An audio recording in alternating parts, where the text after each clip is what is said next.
À la suite de la tentative de coup d'État survenue le 7 décembre au Bénin, des interrogations persistent sur la localisation du lieutenant-colonel Pascal Tigri, présenté par Cotonou comme le principal instigateur de l'opération avortée.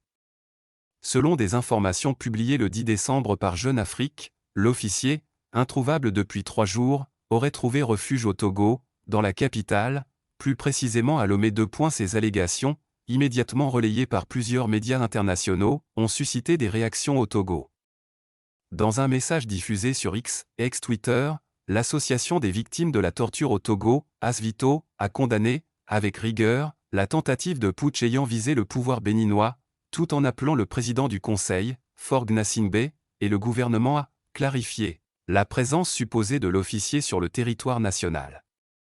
L'organisation souligne que le Bénin demeure un modèle démocratique en Afrique de l'Ouest et rappelle que le Togo ne saurait servir de base arrière aux aventuriers.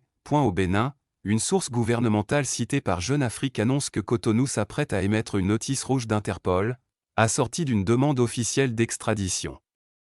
Les autorités béninoises maintiennent des opérations de ratissage depuis l'échec du putsch. Du côté togolais, une source proche du président du Conseil affirme ne pas disposer d'informations relatives à l'arrivée de Tigri à Lomé.